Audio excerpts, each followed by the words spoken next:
In this lecture, I want to set the scene for the pedagogical approach that we take in learning across the curriculum. The approach we take is based on the belief that wonder and curiosity are integral to effective learning, and that teachers play a really significant role in creating conditions where students can wonder and be curious. Often in our classrooms, teachers have a strong tendency to tell too much, to provide the answers. John Dewey, that famous educational theorist, in his early publications, Democracy and Education, claims that rather preparing citizens for ethical participation in society, schools instead cultivate passive pupils via their insistence upon mastery of facts and the disciplining of bodies.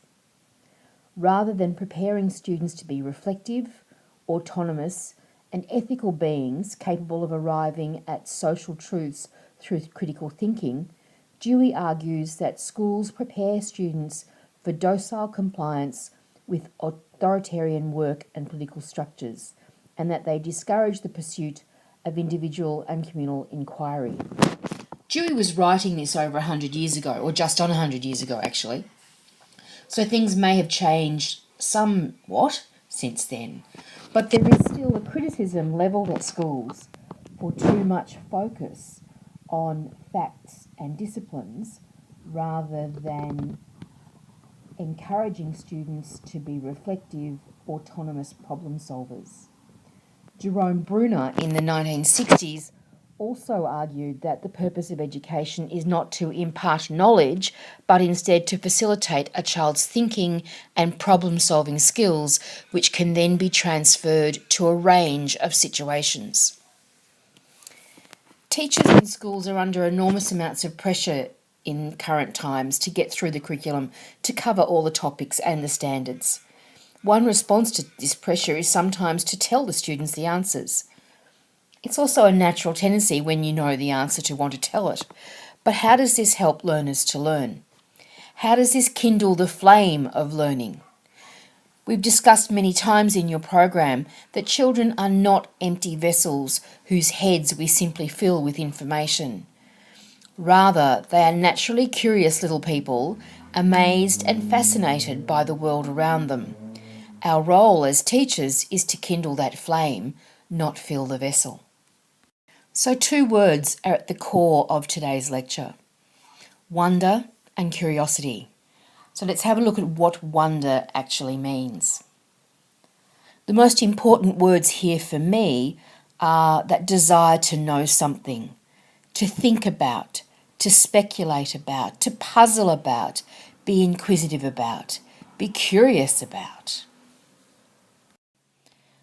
Most children are naturally curious.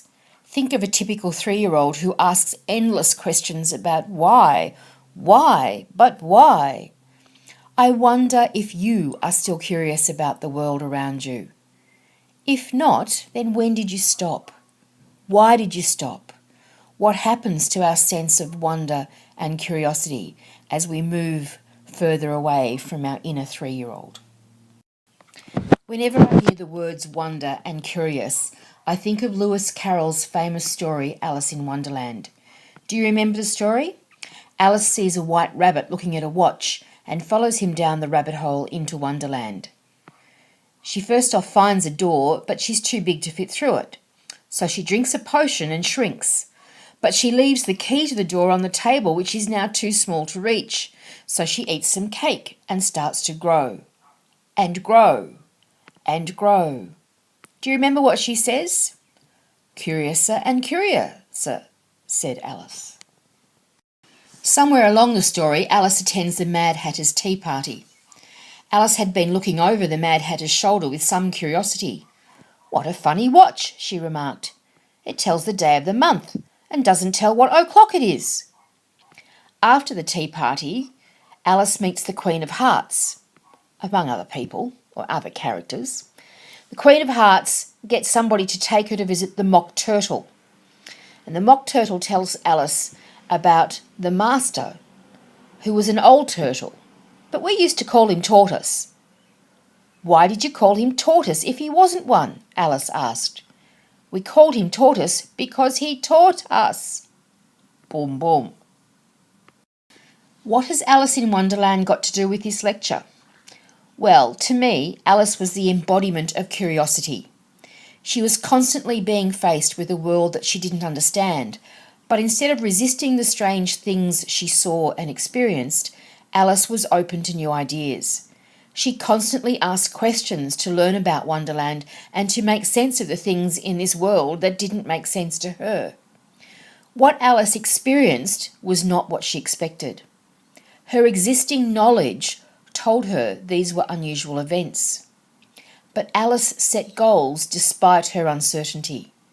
She framed goals that focused on trying to know more about the experiences. Alice was also prepared to run with ideas that didn't immediately make sense. Alice accepted that events in Wonderland were rather unusual, but she believed that she could learn more about them. She had self-confidence or self-efficacy in her capacity to learn more, to help unpack the situations she found herself in. Alice framed questions linked with what she already knew. She inferred and predicted. She questioned cause and effect, motives, attitudes, and feelings.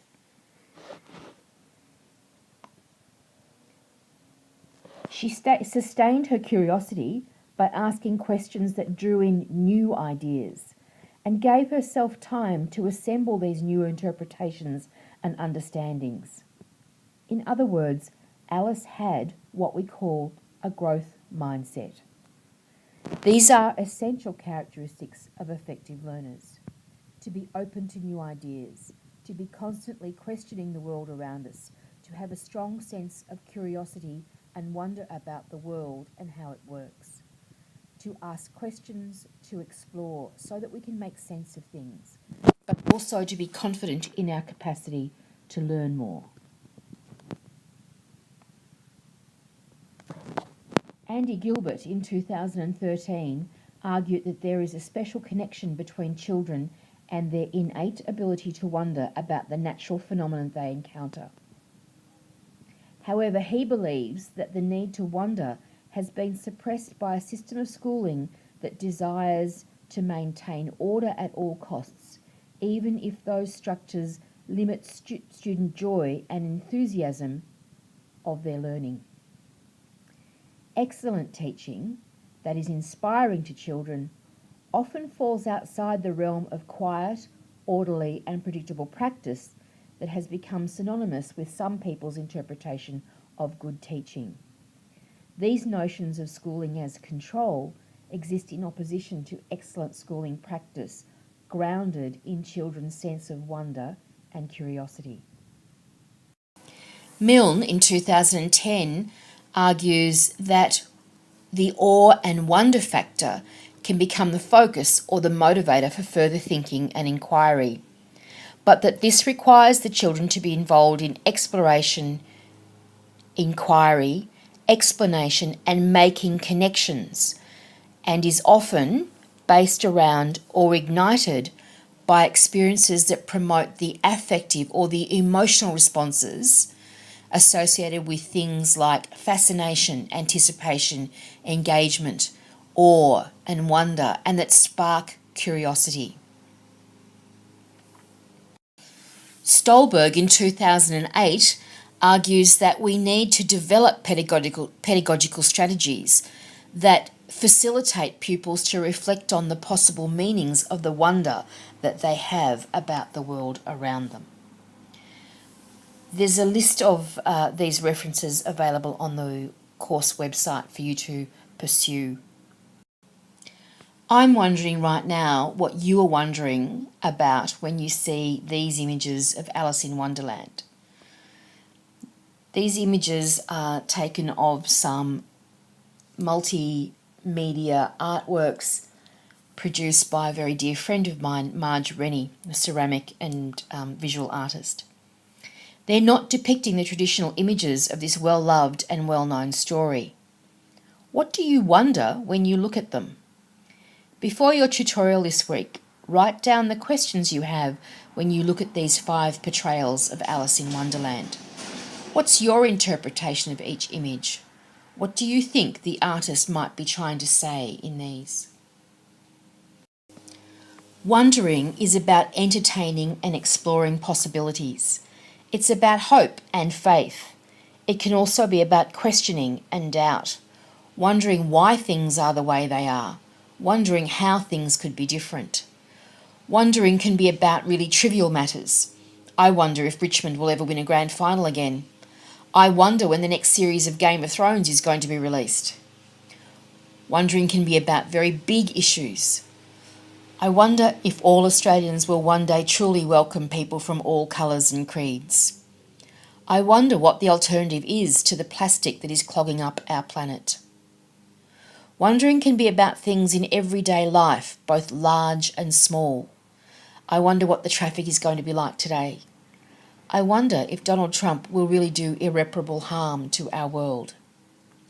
Before your tutorial this week, write down 3 things you wonder about. What are 2 things that you wondered about when you were a child? What is 1 thing that you wonder about teaching? Bring your wonderings to your tutorial to share. Wonder and curiosity has an impressive effect on student engagement and on learning. When you are working on something that you are curious about or that you wonder about deeply, you are much more likely to be engaged, but that engagement will take place at 3 different levels. The affective level of engagement is the emotional aspect of learning, when we feel positive and excited about what we are going to learn. Behavioural engagement is demonstrated in our learning habits, when we don't mind putting in the effort and working hard because we're interested in the topic that we're learning about. Cognitive engagement happens when we are actively involved in thinking about what we are learning, not just going through the motions and hoping that some of it sticks. Having a sense of wonder and curiosity about the topic that you're learning increases the chances of being engaged at these 3 levels, and thus increases the chances that learning sticks. So what's our role in all of this as a teacher?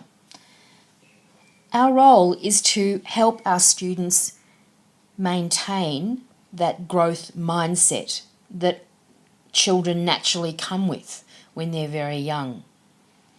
Our role as teachers is to create opportunities for our students to express their wonder, their curiosity, and provide opportunities to assist them explore their questions. Our role is to tap into, nurture, nourish, and celebrate each learner's sense of wonder. But an important word of warning. John Dewey was alarmed by what many very child-centred teachers who claim to be his followers put into practice. And he argues that too much reliance on the child can be just as detrimental to the learning process as no reliance on the child. Dewey advocated, therefore, for an educational structure that strikes a balance between delivering knowledge while also taking into account the interests and experiences of the students. So effective teaching doesn't mean we leave our students entirely on their own to answer their questions themselves or even to pose all the questions themselves.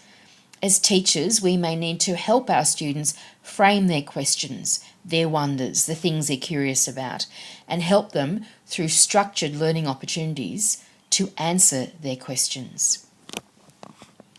We also need to recognise that questions about the world, the things that our young people wonder about, rarely fit into a single discipline.